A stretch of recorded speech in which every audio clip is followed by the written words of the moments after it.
Welcome to Thriving the Future podcast, where we're finding positive solutions to thrive in the tough times ahead.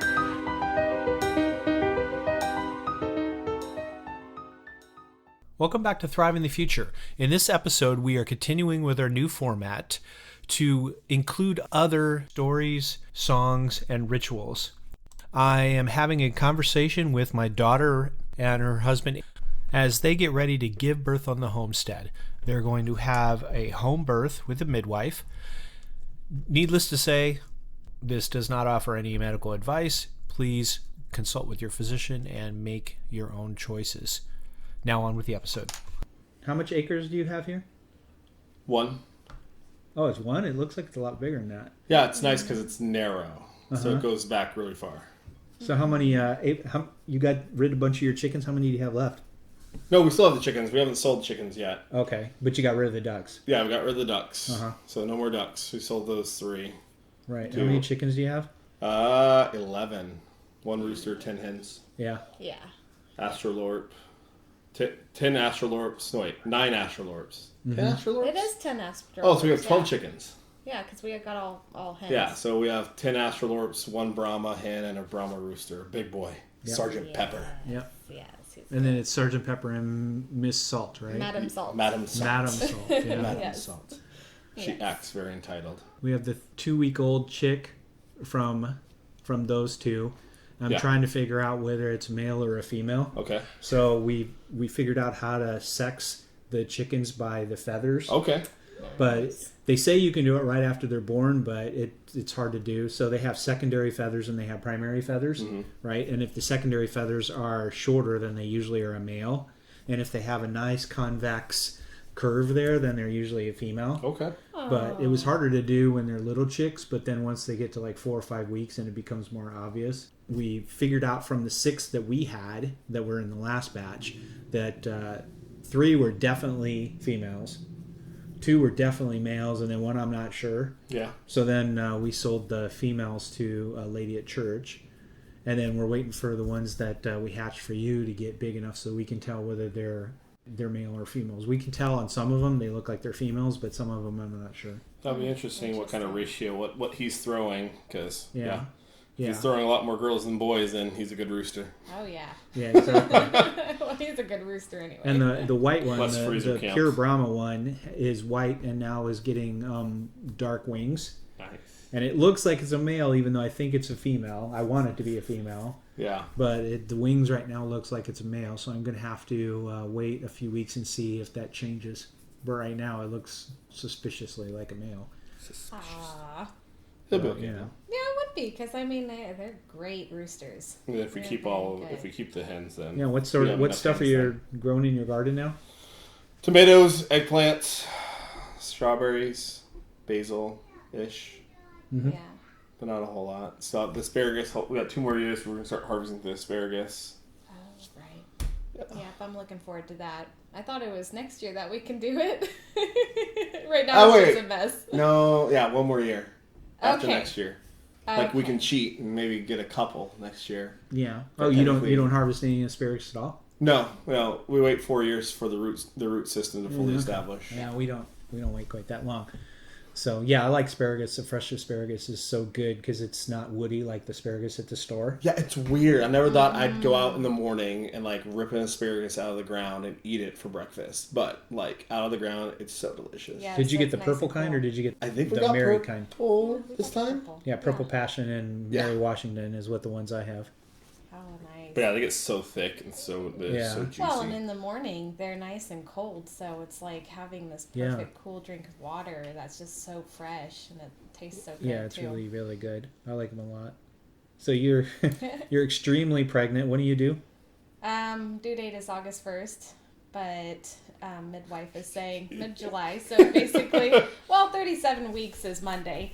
So basically do any time after Monday. Oh yeah. So you're gonna have the baby at home with the midwife, right? Like the Yeah. last time. Yeah. So do you do that with the pool, and do you get in the pool and all that stuff? Yep, we already How's have that the birthing pool and everything. So once contractions start to get close enough, then I get to call the midwife, and then she'll let us know when we can air up the pool, because she'd prefer us to wait for her to have the pool. So hopefully she'll be able to come here. I'm going to air up before then and start adding water, because it takes a while for that thing to fill up. So how do you keep it warm when it's, since you filled it up in advance? How do you keep the water warm? So we got a siphon that comes with it, so we can actually reverse it and pull water out with the hose. And so that's the whole. Even during the labor part of it, we'll pull water out and then put water back in. So we'll just monitor the temperature and pull water out and in as we need to. Oh, okay. So what do? Do you just put the hose in the hot water from the sink? Yep. We have it hooked up. It can hook up to just about anything with an adapter. We're hooking up with the bathroom, so that's a little bit closer to the living room. Okay. And then I'm have the siphon hooked up outside with the hose outside, so that way I can easily just switch it, pull water out, and dump it right into the yard. So do you get in the pool early, or do you get in the pool right when it's about ready to be born? Oh, early. That way, the contractions are really strong, and the pool is relaxing, and it's warm, and then that way, then everything's ready, and then we just wait till we can until it's time. Do you deliver the baby into the water underwater, or? Yeah, and the midwife just checks everything while I'm in the pool, and just keeps monitor on me and the baby, and then and just keeps checking until she's able to say, all right, it's time to push. Wow. Yeah. That's amazing. So then the last time, so you have to call the midwife. The midwife's over in Kansas City, so that's like a half an hour away, right? Oh, it's she's about an hour away. Yeah. So usually it's at the 3 to 5 minute contraction time periods when she wants to go ahead and come out. Before then, and same thing like with the hospital. The hospital doesn't want to see you till 3 to 5 minutes apart. Same thing with the midwife. We just on our own till it gets a little bit closer. So, but yeah, so between that and getting the pool, it's walking around, it's doing breathing exercises, it's stretching, it's yoga, it's trying to cook food while filling up the tub. It's great. Wow. Oh yeah. Yeah, it's all nice and relaxed to be able to have the lights dim, and it's more of that intimate setting of just having family there, and people that you feel comfortable with, instead of having a whole bunch of nurses coming in and out. Yeah. Because of course nurses, they switch, so every now and then you'll get your new nurse, and then it's just like, oh, it's a whole nother stranger, and then especially after the birth, then we just go straight to the bed, and then so you're up in the bedroom. You're up in the bedroom, or you're down here in the bedroom. We'll be down here in the bedroom. It's just what she's talking about. It's nice that right when the baby's born, she gets to transition. She's home. Yeah, it's convenient. Yeah, that's pretty good. Nice. Yeah, but you don't get any painkiller or anything like that. No, I'm pretty sure that she might have some options, but she's more of the natural. Yeah, sure. So it'd be more like using herbs and stuff and other alternatives.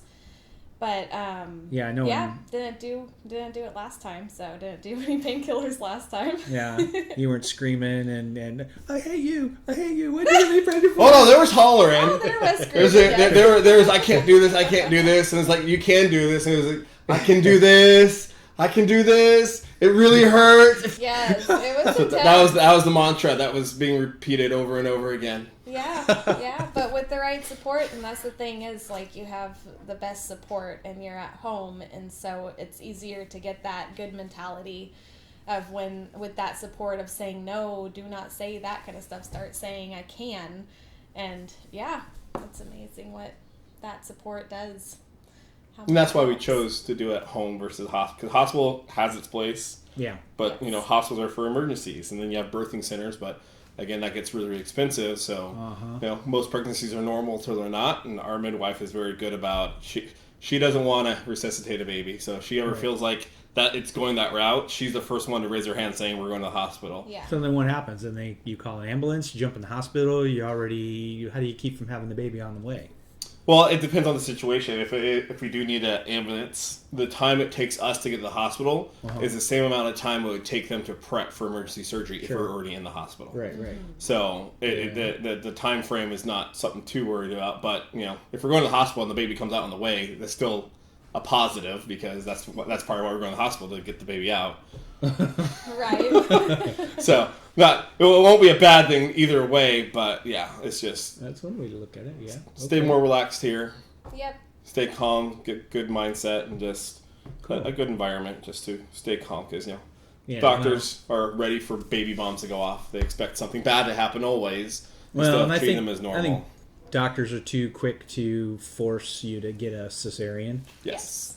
And They're very stuff. quick to not let things work themselves out. Yeah, there's a lot of folks that are now saying that, they're not happy that they had a cesarean. So if they have a cesarean more than once, then they start getting like defects in the uterus in the front. Yeah. Oh. And I was reading a blog the other day from a lady that I know that she's like on her third kid, and she had cesareans the first two, and she's actually like on bed rest and everything because her uterus is too thin in the front there from where where the incision was previously and stuff That like makes that. sense. So it's like yeah, and so all of a sudden she's spending 10 weeks pretty much in the hospital on and off because because of that. So Right. Well, I'm sure with our first home birth that might have been the scenario because Talia, Melody's cervix swollen, and she wasn't coming out because the cervix is swollen. Sure. In a hospital situation, they're not going to want to wait No. around and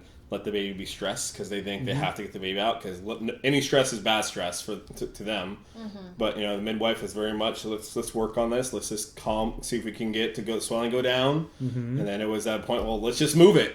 And yeah, that was fun for Melody because that was pretty painful, but it was a better option than trying to go to the hospital because it was just a little tiny thing in the way. But again, in a hospital, it's going to be a big deal because Right.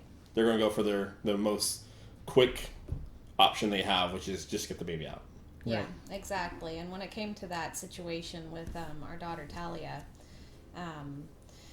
it was the point where I couldn't stop pushing, and so when the midwife brought it up that she could just move the cervix, like actually get in there and get the cervix over the baby's head, then I was like, yes, let's just go for it. And she was like, okay, it's going to hurt, but I was like, I'm already hurting enough, so let's just get this done. And yes, and so now I'm doing my research on that for this time to make sure that okay, what am I supposed to expect? Is there any kind of way of preventing it?